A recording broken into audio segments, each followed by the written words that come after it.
Hi, and welcome to the Animal Training Academy podcast show, the show for animal training and behaviour nerds, where I, Ryan Cartledge, interview the world's most proficient animal training and behaviour geeks.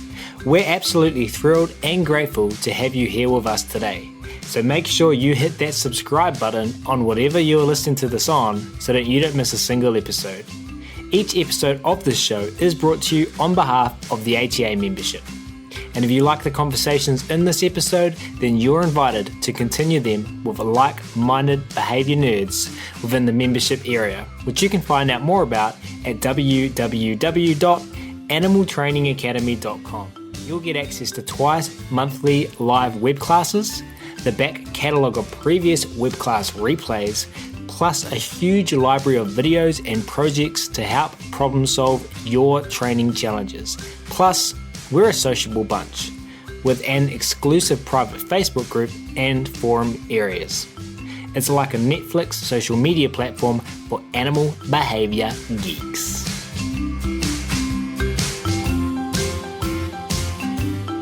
But we will start today's episode where we're very excited to welcome back to the show one Lisa Gunter. Now, if you haven't already listened to part one of this episode, I highly encourage you to do so. And you can find it as the previous episode to this one in whatever app you're listening to this on. In that episode, we had a great time learning about Lisa's journey from where she first started up until now, 2022, and even looking forward into 2023. As well as all of the fantastic projects and endeavours that she's been involved in over the years.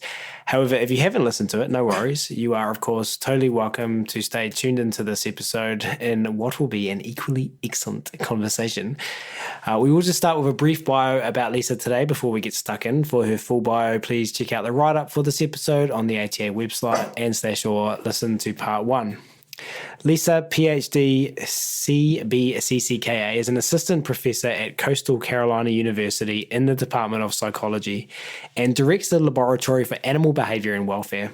Before beginning her graduate studies, she worked for nearly a decade with pets in animal shelters and with dogs and their owners. Lisa's research aims to better the lives of companion animals and their owners, and under the mentorship of Clive Wynne, Lisa earned her Master's in 2015 and her PhD in 2018 as a graduate student in the behavioral, neuroscience, and comparative psychology program at Arizona State University. So without further ado, it's my very great pleasure to welcome Lisa back to the show today, who's patiently waiting by. Lisa, thanks again for making more time to come and hang out with us at Animal Training Academy. No problem, Ryan. It's great to be back. And as mentioned at the end of part one, we're excited to draw from your experience and knowledge today and talk about dogs, all things dogs living in shelters, and 5 things that we can do to better care for these learners. So thank you in advance for all your sharing today, Lisa. Could you please start us off with what you've come up with for number 1? Yeah, thank you. I loved this prompt, so thank you. And I loved how you phrased it. You put in parentheses from their perspective. And I have to say that that's where we start, right? That we really do need to see their experience from their eyes. When we think about the time that a dog lives in an animal shelter, it could be one of the most stressful experiences of its life. For some dogs, they may have never been away from a person from this long, right? That they live in a home and they're always with their companion and now they're not. But what dogs would be prepared to live with that many dogs around them at one time? Maybe they've been boarded, perhaps, but even so, that's a lot of dogs to not know to be around. And when we also think about just the life of dogs living in the shelter, they spend so much time on their own, even in the best shelters where the dogs are getting out for a couple of hours a day out of their kennels, maybe longer, right? 2-3 hours, we'll say, tops, maybe 4. That's still 20 hours on their own in a kennel. And so I do really think we are often, right, thinking about managing the care of so many dogs. And I think that that often can be what is a big driver in how we manage the shelter.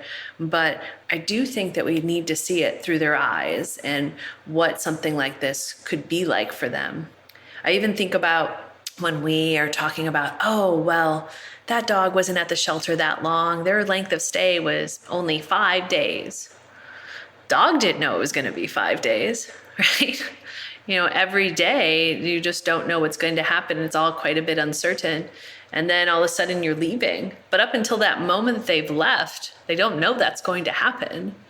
So I think that there's just those ways we can think about how they may interpret an experience. I think about a dog and shelters being incredibly well-meaning, well-intentioned. And, how do we provide time with other dogs? How would you provide time with conspecifics? And we have so many needs to take care of that we may, place a dog with many other dogs. And they may have never been around that before. And I think that that could be very overwhelming.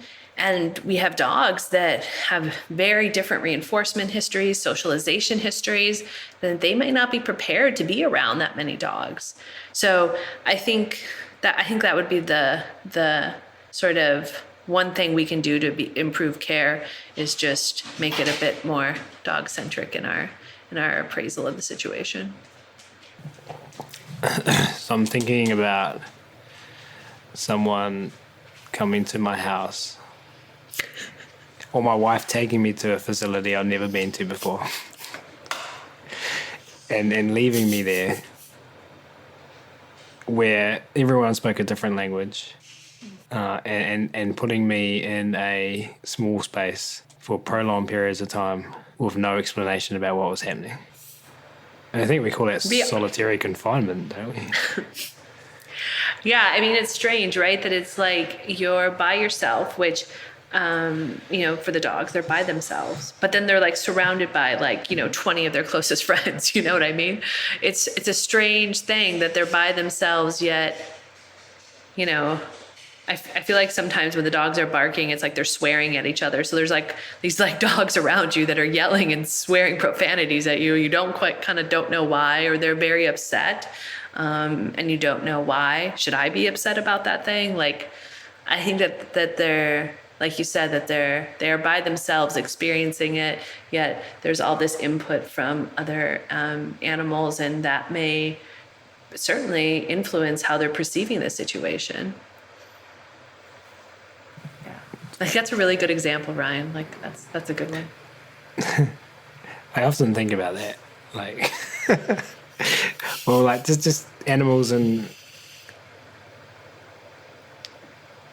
the place like a shelter. Yeah. What if aliens came and took us to some strange planet and just put us in shelter? And there were other humans around.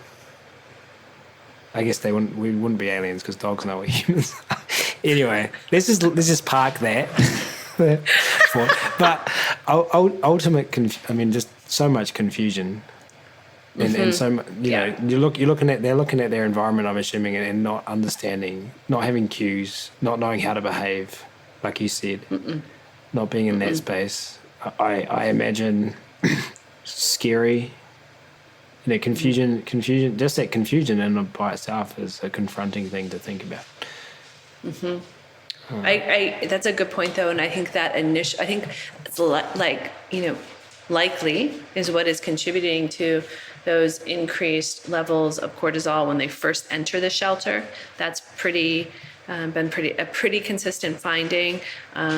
Even dogs entering the shelter compared to dogs in homes, or when dogs have been fostered and then placed in kennels, like in a puppy raising program, and they go into a kennel, we see that similar, quite a big increase.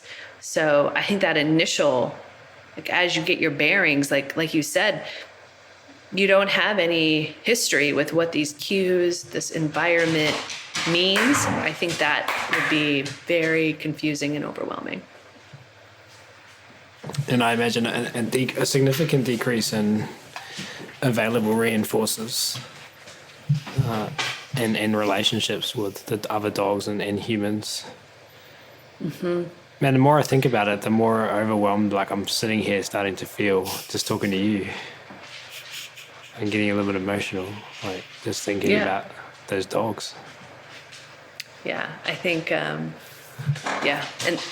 think, and I think the same, probably even more so when we think about cats and how, they, in some ways, I think, take even more cues from their environment and are more sensitive, or can be more sensitive. And wow, what that must be for them.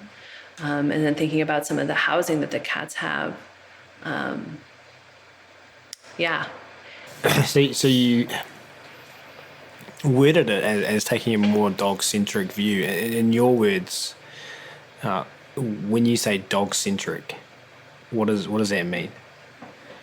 I mean, I guess it would be, just a more animal-centric approach to it, to try to understand how they might experience it.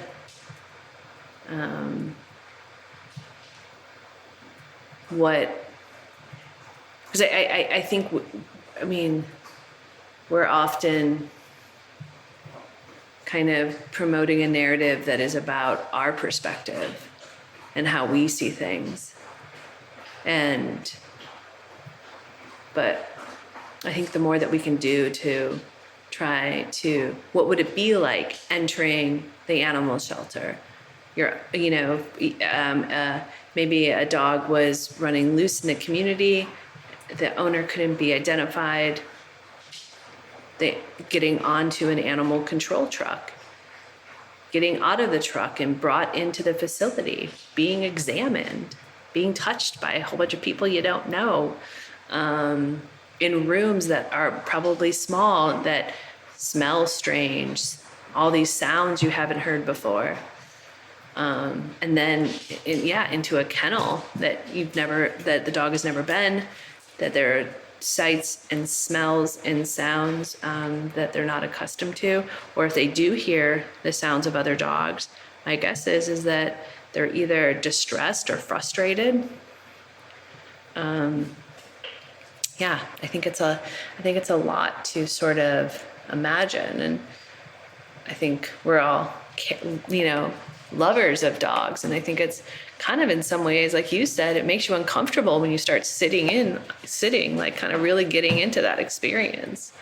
But like we said before, in the first part of this is that that's where the opportunities for change are.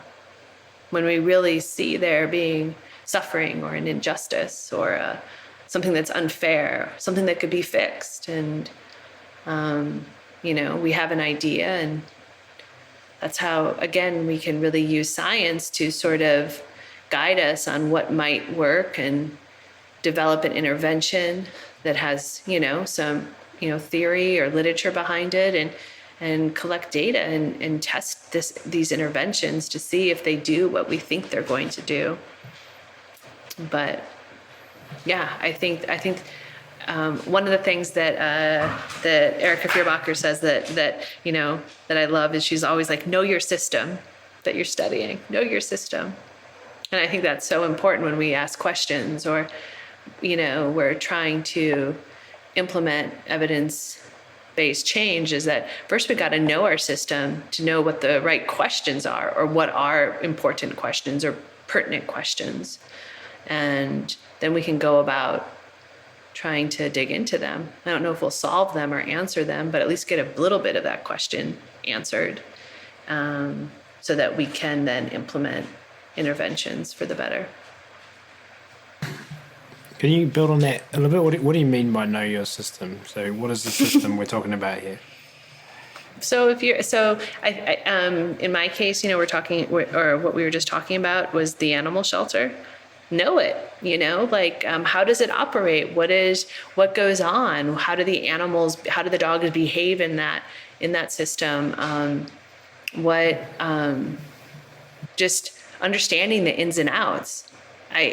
I think that's, in my experience, I guess it's because, I mean, also too, I'm such an applied scientist, but I feel like my best questions have come from my lived experience, informed by, they weren't necessarily, oh yes, I just come up with, I'm not trying to say that more. It's like that sort of lived experience ignites your curiosity about why the world is the way it is, or a way that could potentially, improve a situation or remove something or add something that could be beneficial.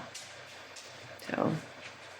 Yeah, and so having a dog-centric view, I'm thinking that this dog, I'm thinking about it like a movie now. Like this dog has it has lived his life, and now it's the hero of the story, and it's landed in the shelter, and it's got this huge problem. Like any good story, it's got a huge problem in front of it. How does it get past these barriers? Will it get past these barriers? Everyone's sitting on the edge of their seat, but it needs a guide, and so the guide is the person that comes in and helps the hero succeed. In this case, the shelter workers, and having and placing that dog as the hero, and knowing your position as the guide. So, what is it that the guide needs to do to what actions help a guide give these heroes that dog-centric view? Yeah, I think that, like, I'm sure your audience is as enrichment loving as the two of us are, and I would say that that's something I would love to sort of see happen more of. Would be a dog walks into a shelter, and we ask them questions about who they are, right? And maybe in the past, this has been called a physical exam or a behavioral exam or whatever. But really all it is just asking the dog questions about what it needs, what it prefers, and helping understand this dog as an individual, and being able then to proactively provide an enriched experience for them upon entry. We don't wait for them to struggle. We don't wait for them to be, shaking or sort of hiding in the corner or screaming at other dogs when they walk by, when other dogs walk by. But we start getting to know the dog the minute they walk in, right? So we kind of do that with their physical exam. Do you have any ailments, that need attending to? Do you need further treatment or further inquiry about ways in which they might not be well physically? But I think we sort of have to take a look at behavior in the same way and get to know the dog a bit better, so that that first day in the shelter, if they're a dog that in say they're behavioral, I will call it a behavioral exam, or behavioral questions on intake, is sort of quick to respond to maybe some prompts to sit or to down, or is keenly aware of its environment, and maybe that's the type of dog that we provide some food puzzles for that dog, or things that are waiting in his kennel that he might not be able to get into right away, but we're already thinking about ways in which he needs more because he's attending to things around him in a way that maybe other dogs may not be. Or perhaps there's a dog that while we're examining them, they're leaning in and wanting that physical touch or contact. And maybe that means we look differently at how we're providing human interaction to them. Maybe that's the type of dog that would benefit sooner rather than later from an office foster. So I just think that there's ways that we can look at enrichment and husbandry that kind of looks at the dog's needs and tries to provide for them before before they're struggling, before they're having a hard time, because we know the situation is difficult already. So why not try to get ahead of the curve? Because I think once the dogs are struggling, it is so hard in that environment to kind of turn it around. I think it's tough. It's definitely an uphill battle. So I think the more that we can support the dogs from the get-go with proactive enrichment and husbandry, the better.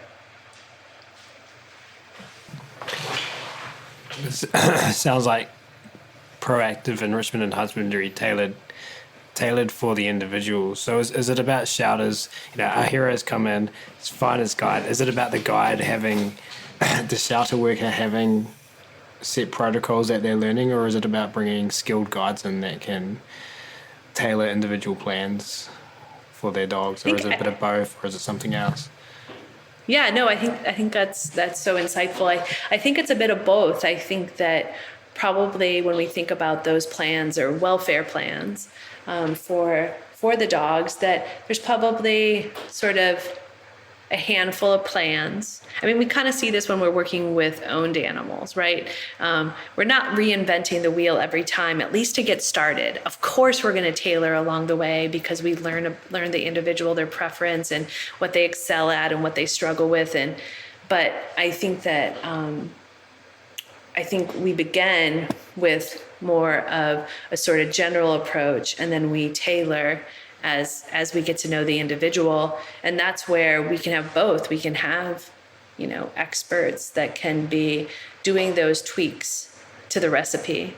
But then there's folks that those experts are training. So one day they can be experts. And in the meantime are kind of learning the skills, of the profession, and and also helping the dogs have a better quality of life and learning what that looks like.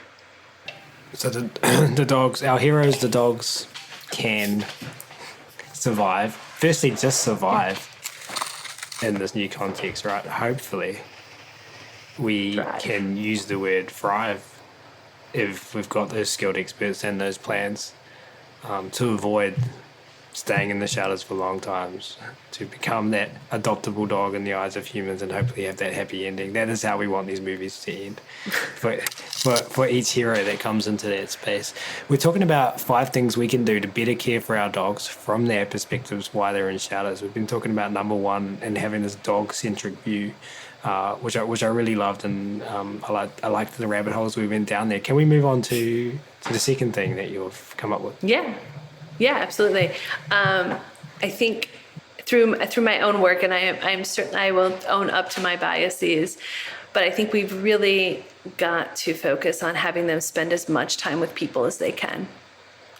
And I think that, certainly time with conspecifics is important, and I don't want to take away from that because I think time with other dogs is important.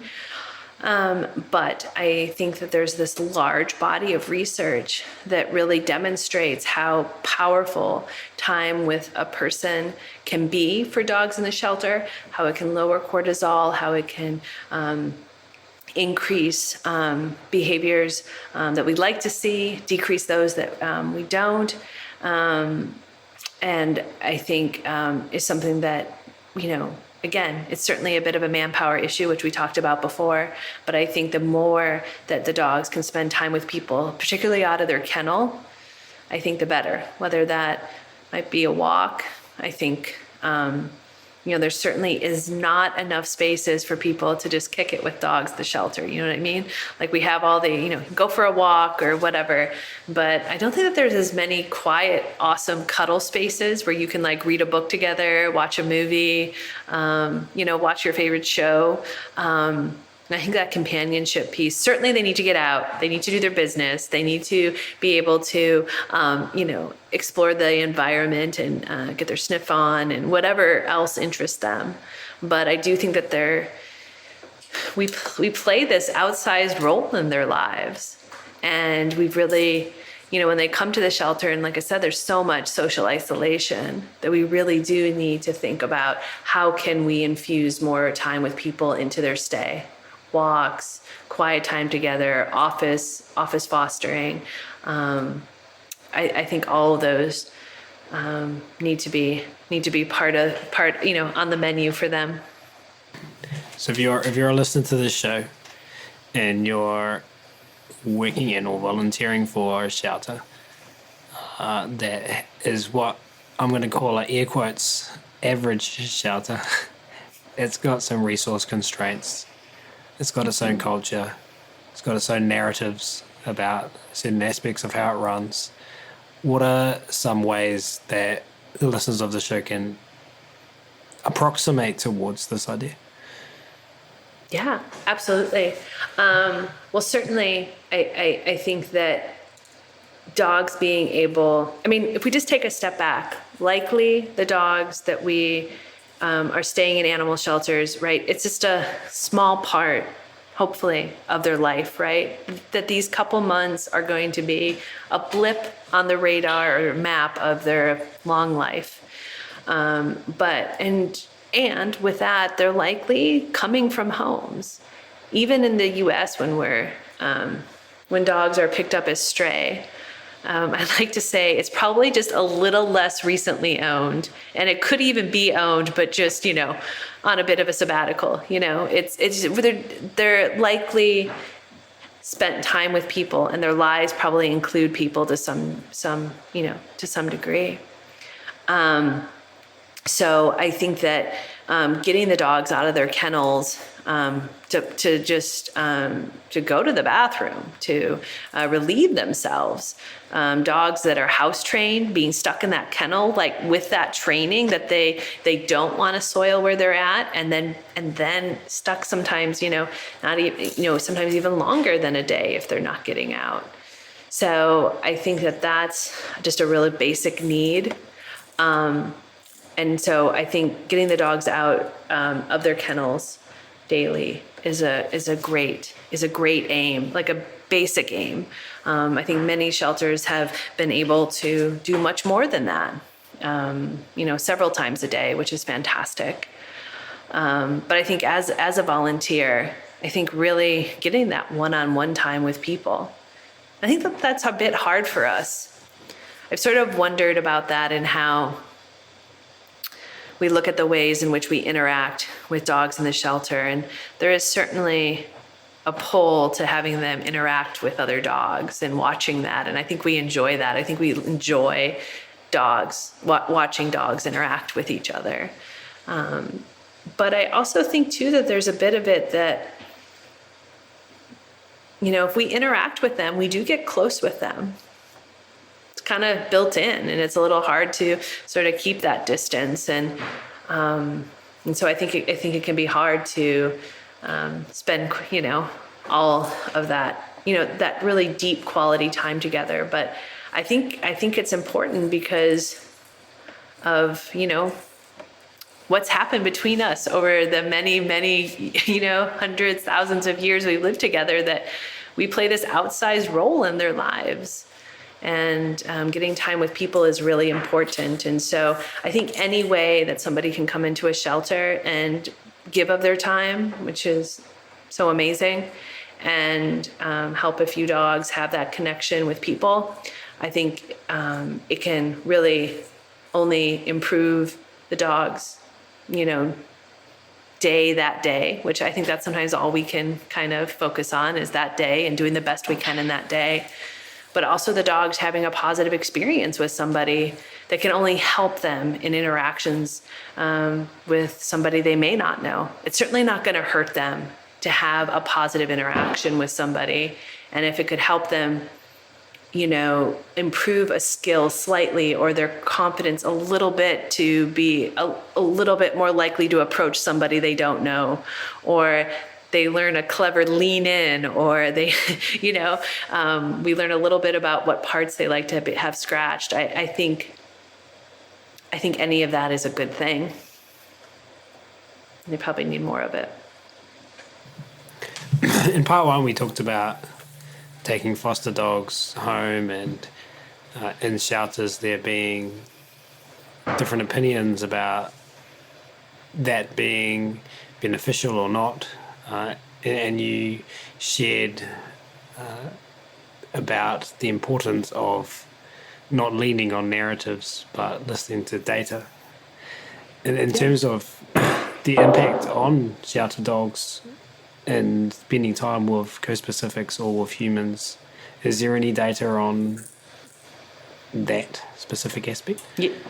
Yeah. Oh, so much. This is like getting into the meat of my work now. So the work that we've carried out on fostering in the animal shelter has looked at a couple different types of programs. What we would call outing, a couple of hours out of the shelter. That's not in a home. That's just going out into an outing and going on an outing in the community. Then we have sleepovers, which are 1 to 2 nights away. And then we also have week-long fostering, which we just wrapped up a study on and wrapped up our analysis and stuff on. And so our first work, like we talked about in the last segment, was about sleepovers, so 1 or 2 nights away. And we found that had a benefit to what we would call the dog's immediate welfare, right? Their sort of proximate welfare, what they're experiencing right now, getting out of the shelter for a night or two. We call it kind of a weekend for the work week, right? It gives them a chance to sort of rest and recharge and come back to the shelter. And that's really getting out of the shelter and into a home kind of does that. We didn't find that same effect with outings. Just a couple hours out of the shelter seemed to increase the dog's cortisol, increase their activity levels, and there seemed to be no sort of afterwards benefit, reduced cortisol or reduced or increased rest. We didn't really see that. So the short-term sort of field trips didn't work the same way as sleepovers, but we still kind of held out that perhaps there was some benefit to them, if not in their proximate welfare, then maybe what we call their ultimate welfare of leaving the shelter, right? Getting a dog out and having that exposure in the community, maybe that could help them find a home and improve their chances of adoption. And so, like I mentioned, through our work with Maddie's Fund, we helped shelters in total deploy about 60 programs about field trips and sleepovers. And we collected data about the outcomes of dogs that participated in these programs, as well as dogs in the shelter that did not participate in these programs. And we looked at their outcomes. One of the things that we found was that yes, in terms of length of stay, it seemed like we found that dogs that were participating in these programs were staying longer. And we don't know if that's because, and we're still kind of trying to work this out, we don't know if that's because the dogs that were enrolled in these programs typically are dogs that are staying at the shelter longer. And so we're looking for additional opportunities for them, and perhaps that's why we're seeing longer lengths of stay. But what we did find with both field trip and sleepover programs is that if dogs participate in these programs, they are more likely to leave the shelter alive than dogs that don't. And for dogs that go on a field trip, they're about 4 times more likely. But if they go on a sleepover, they're about 13 times more likely to leave the shelter alive than be euthanized. So while the sort of short-term benefits of field trips, I think we don't have them, there are long-term benefits that they do improve their adoption chances. And with sleepovers, you've got benefits to both their proximate and ultimate welfare, that they improve their welfare on the short term, reducing cortisol, increasing rest, but then they are much more likely to be adopted if they participate. And then most recently, we've been looking at week-long fostering. So that's leaving the shelter for a week. And we found, as with sleepovers, that the week-long fostering reduced dogs' cortisol and increased rest, and there were no increases above and beyond what we saw when they first entered the study and were in the shelter. So I think we can safely say that fostering at least of a week-long works in much of the same way as sleepovers do and can be beneficial for them. And leaving the shelter alive is a good ending to our movie. Even though it's just a segment of the dog's life rather than euthanasia. Yes. In your words, can you define the difference between proximate and ultimate welfare? Sure. I think it's something we sort of came up with because there was work that we were doing that was looking at what are you experiencing right now, and interventions, right, that are around what the dogs are experiencing in that moment, with kind of no sort of real thoughts to some sort of future outcome. Just what are you experiencing? And I think of things like how some sort of food enrichment may increase sort of exploratory activity in the kennel, or engagement with a toy versus, increasing that behavioral diversity in the kennel. But we started thinking about it with the field trips and sleepovers because we wanted some sort of measure of what they were experiencing, which we use cortisol and activity, and we weren't really thinking about really what you're trying to do with the shelter, which is get adopted and leave. So there seemed like there was one place for these type of interventions, and we thought that focused on their proximate or their immediate welfare.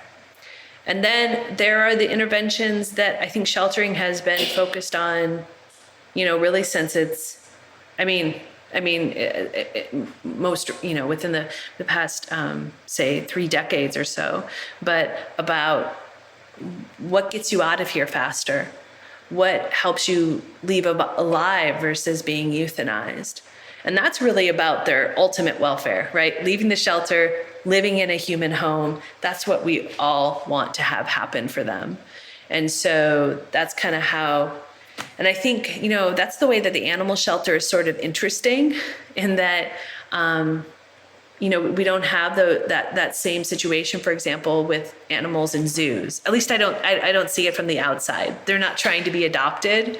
They're not trying to get to another situation. We are always focused on their immediate welfare. I mean, there is long-term welfare, right, as well, but it's under the same, it's in the same environment. There's not some sort of this sort of change in environment that we're looking to have, that we have with pets or with dogs and cats, because the shelter is supposed to be temporary. It's supposed to be this thing that happens for a few days, weeks, maybe months if it doesn't go well, and then that's supposed to be the end of it. So I think that's sort of how we started talking about those two different types of welfare. Yeah, it makes sense. Thank you for that. Number one was dogs have a dog-centric view. Number two, spend more time with people. What's number three? Oh, well, so I think 3 was spending, a proactive enrichment program. So be dog-centric, proactive enrichment, focusing on having them spend as much time with people as they can. And then 4 would be, I really like this idea of sort of escalating enrichment. And as the dogs spend more time at the shelter, they should, in terms of days in care, I think that they should be getting more, they should be having increasingly enriched lives, right? We should be providing more for them. But they should also probably be spending more time out of their kennel until eventually they're being housed out of the shelter and in a foster home. I think this sort of gritting their teeth and waiting it out. And I think we have to look at sort of, again, being proactive, and that we need to understand how long dogs are typically staying at whatever facility or organization that they're at, and thinking about ways that when dogs go beyond that, what do we do for them? And I think, again, going from a place of helping them succeed before they start deteriorating, which kind of goes into number 5, which is building a people-friendly foster program. I think foster programs are one way that we can I don't know, exponentially increase the size of our shelters, right? Every home is in some ways a potential kennel or two for dogs that need a temporary place to stay. And I think we really have to think about how we craft our foster programs and sheltering so that really reinforces folks for doing this work, and having the impact that they have. I think that hasn't been a huge focus. I think that there are folks that are interested in it, but I'd love to see it a greater focus where we do find what is reinforcing to the folks that are doing this work, and trying to provide that so that we can retain them in our fostering programs. I think that is a really interesting topic. I'm going to ask you some questions about that, but I'm going to head back a little bit. I want to talk about enrichment. You use a couple of terms there: proactive enrichment and escalating enrichment. So firstly, when you say the word, you might have picked up that I like to define things. No, really? I need to be more obvious. When you say the word enrichment, what does that mean for you? What is our goal? Are we collecting data? Like how do we know if we've done enrichment? Yeah. Well, I mean, so I think first off, right, and this is something that I think can sometimes be tough in the shelter, but that if we provide something to the animals, they actually interact with it. Right? That's a huge, that just because I put a toy in there, just because I put a stuffed Kong in there, I think it probably makes me feel pretty good that I'm, trying to provide for the animal.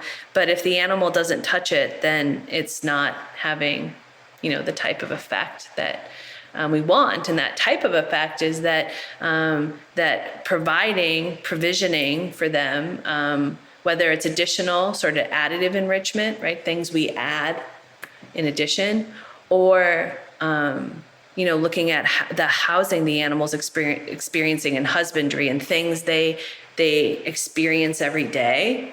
So I think husbandry and enrichment kind of really do go hand in hand, which I'm sure is like so many other fields. But in the shelter, it definitely goes hand in hand, and we want to see that the animal has improved functioning, that their behavior improves, that they're, and so welfare is a kind of big umbrella that includes behavior, but there's also, cognitive, health, physiological, there's all these different things that sort of in kind of big umbrella for welfare, but we want the animal to be succeeding in this environment. And I think one of the wonderful things about our sort of exploration of welfare with dogs in shelters is, I don't know, I'm always taking pages from folks working in zoos or other captive animal environments. And I think in some ways the shelter is behind because this place is only supposed to be temporary. And so because of that, we've sort of maybe not focused so much on what they're, that sort of day to day, because it's not supposed to be that long. But I think we can really take a page from other fields and focus on not just reducing negative behaviors. I think that's like the sort of old way of looking at it. I mean, yes, we want to make sure that they're not behaving in ways that we've associated with poor welfare, of course, but we want to see that they're thriving, that they are exhibiting behaviors and other measures that we're collecting that indicate that it's not just an absence of bad stuff, but it's actually we're seeing good things that indicate that they're coping or thriving. That's what I think we should work towards, because I think probably many ways in which we've looked at enrichment in the shelter or behavioral interventions has been focused on reducing barking or, reducing things that we have that are associated with poor welfare, which I think is important. I mean, barking is definitely a welfare concern, absolutely, but I think we want to see that they're doing well. And yeah, that's a big focus of mine. We'll come back to this in a sec, or maybe parts of that. Just with your number 5 there,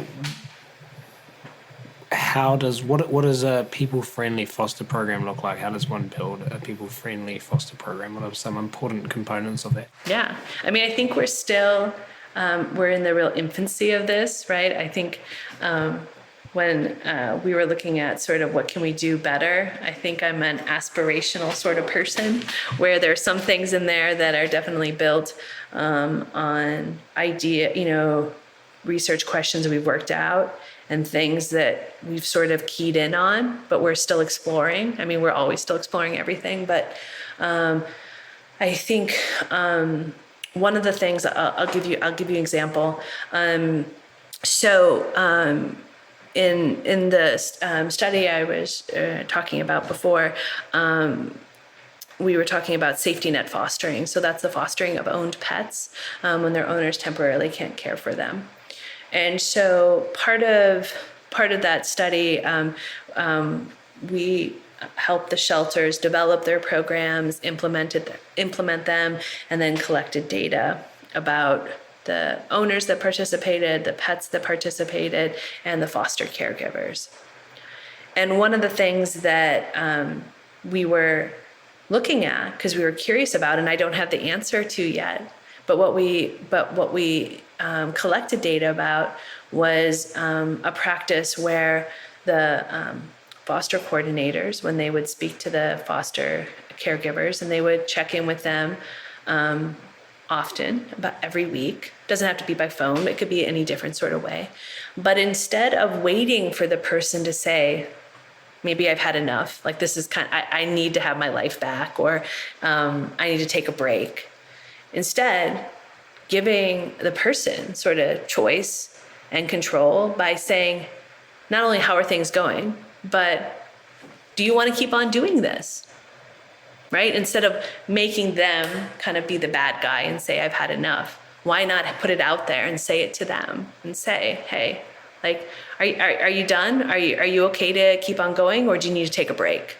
And really sort of normalizing that, and also kind of taking any shame or blame away from the foster caregiver who has freely given their time.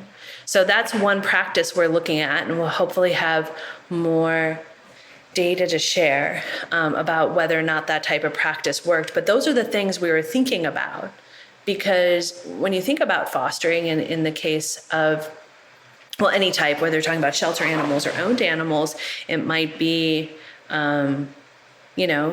many weeks, it could be. And how do we make sure that folks are still enjoying what they're doing? And when we've surveyed foster caregivers in the past, we surveyed foster caregivers at nearly all of our safety net fostering shelters, which was almost 20. And certainly that sort of sweet spot for fostering is like 2 to 3 weeks. And so if there is a need for greater than that, how, and again, that's just an average, but how do we keep folks engaged and feel like they have choice about whether or not they continue to provide this amazing resource? When we think about it just on a monetary level, depending on the shelter, right, the average cost per day for a pet, can be, maybe it's in the low teens. If it's a shelter that's well resourced, it could be more per day, $20, $30 per day. And think about that savings that the foster caregiver is just on a monetary level is providing to the shelter, not to even mention then like how much better, it is likely that the living situation is in a foster home than the shelter. Because we're interested in how to create these people-friendly practices to not only, right, I think we're often looking at how do we recruit, which is important, absolutely. And I think the thoughts we've had about recruitment are around, again, going back to the idea of approximations. We're behaviorists through and through, so it's about starting with field trips, sleepovers, working up to longer term fostering.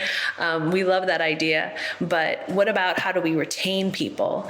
And I think how we retain folks, we want to know more about this, and maybe this opt out and sort of asking, not waiting for someone to say they've had enough, but to actually ask them on a regular basis, we think might be a way that we could either, it could work in a couple different ways like we chatted about. It could be, it perhaps could help folks foster for longer durations if they feel, more supported. That's one hypothesis, right? Maybe if you're more supported, perceive more support, that it can kind of keep you going. Or perhaps it has, it doesn't really influence the duration of foster caregiving, but it might impact their latency to foster again. And maybe that sort of time kind of needed to recover after foster caregiving, taking that breather, taking that break. Maybe it might be shorter if we have regularly checked in with them, and when they've said they've had enough, that the animal gets placed somewhere else, and that might maybe reduce that recovery period, and they may foster again so more quickly. So those are some of the things we're digging into to try to learn about, because I think that as I said in the beginning, that there are homes in our communities that likely have room to foster a pet for a couple of weeks. And if that's the case, then how can we open up those homes so that the pets can be spending more time in foster homes and less time in the shelter? It's important work, and so much gratitude to anyone listening to this show and to all the people who aren't that do fostering. And take dogs into their homes. There's lots of heroes. There's lots of different stories. There's lots of different narratives. One of the heroes is the shelter worker, and the shelter worker, as you said, is going to work or to their place of volunteering, and they've got a problem. They've got short resources. They're in a culture they might not be able to implement new ideas, or they're questioning some of the things they're seeing.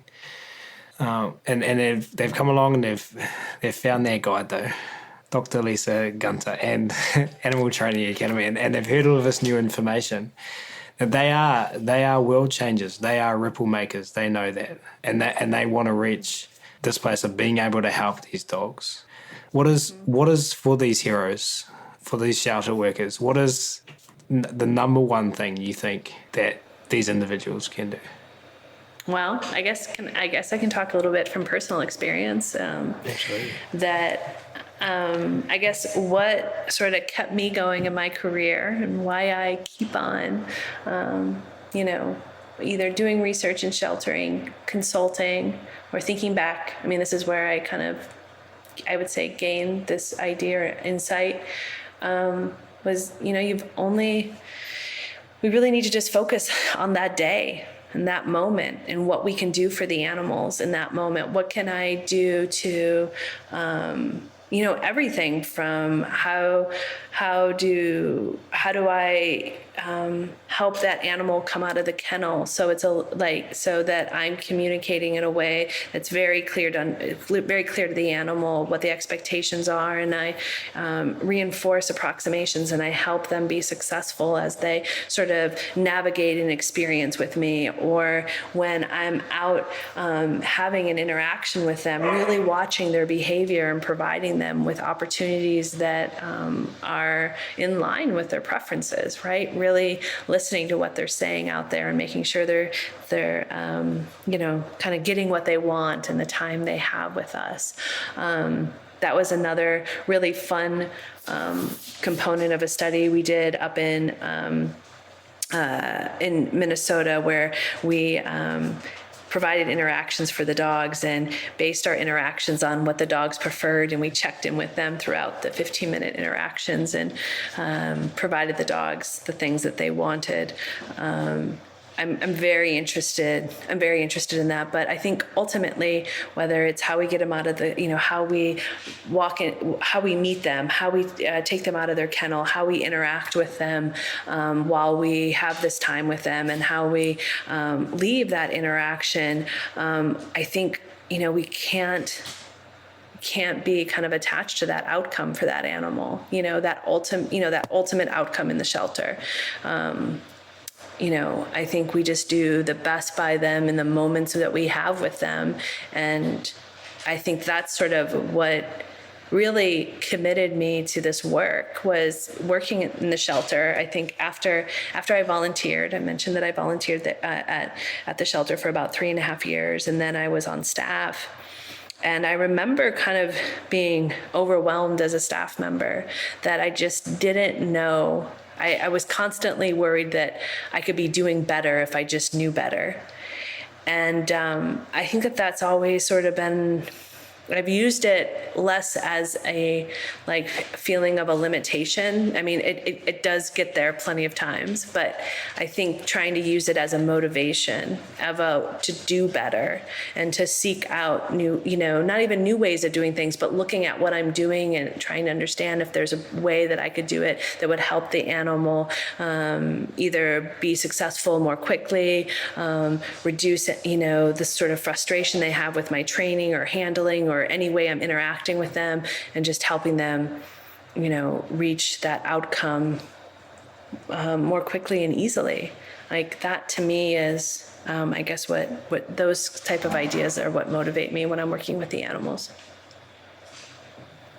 Yeah, and I love your level of curiosity that you've demonstrated through these past 2 recordings. We obviously want to avoid undesirable outcomes, and it's interesting how you've suggested the way that we can get to those happy endings, and be the world changing people that we want to be. The ripple makers is not by focusing on that, but by living in the moment. So I really, really appreciate that perspective. And thanks. To anyone who is listening, who is working in shelters, we express gratitude to you as well for everything that you're doing. As Lisa has said, it can be a challenging role. All caring roles can be. And I love your input there on using that as a motivation, as a motivating operative to get curious. Love it. Thanks so much for sharing everything with us, Lisa. Sadly, that does bring us to our final question for this double episode, which I feel you've actually answered probably throughout the last 2 episodes, but let's frame it as final thoughts then. Over the next 5 to 10 years, what do you really want to see happen? Oh, goodness. I know. I was thinking about this one for a bit because I don't know if I'm totally satisfied with my answer, but I would say I really want more folks, if we're thinking about pets in homes, definitely pet owners, but I even think about it in folks working in animal shelters that are maybe in kind of far-flung regions that don't have access to sort of opportunities to develop their professional skills and having that opportunity for continuing education. But I really would just I would love to increase access for the way that we, think about positive reinforcement training and the welfare of animals in this humane way. I just would love more people to have access to it and have those resources for the animals that are in their lives. I think there's plenty of places, we talked about this in the beginning, that I think, it's kind of some of the motivation behind Wagfield Academy, that there are just these resource deserts for positive reinforcement trainers, or there are very few. And I think that, I would love for the way we think about animals to become more of the norm. Less dominion over them and more cooperation with them, and working together with them. I would love to see more of that. Well, you're not alone, and you mentioned the importance of community. I think that is a vision for the future that would be shared amongst our listeners. Once again, thank you so much for sharing everything over these 2 episodes, Lisa. Before we officially wrap up, though, do you want to just share with the listeners of the show where they can go if they wanted to get in touch with you or to find out more about the work you're doing? Yeah, absolutely. They're welcome to head over to my website. It's Lisa M. Gunter. So that's Lisa M. Gunter, Gunter.com, and my work up there. Also, just some of the things we're working on. And certainly you can get in touch with me there. You can also email me. I love emails. Don't be afraid to reach out. As I like to say to the students in my class, I reward bravery. So feel free to email me. It is lgunter@coastal.edu. Yeah, absolutely. It can be intimidating to reach out to someone via email for the first time, so I resonate with you adding that. We will, of course, link to this, all of this, in the show notes as well. Once again, from myself and from behalf of everyone, Lisa, we've had a ton of fun today, and we really appreciate the work you're doing, and taking the time to come and hang out on the ATA podcast show with us today. It's really appreciated. Thank you so much for having me. It's been a really good time. I've enjoyed the conversations.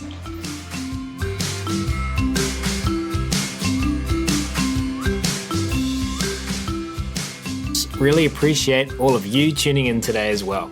And if you have enjoyed this episode and you were interested in carrying on the conversation about working with our animals in the most positive, funnest, choice-rich ways, then as mentioned at the start of this episode, the Animal Training Academy community is waiting for you.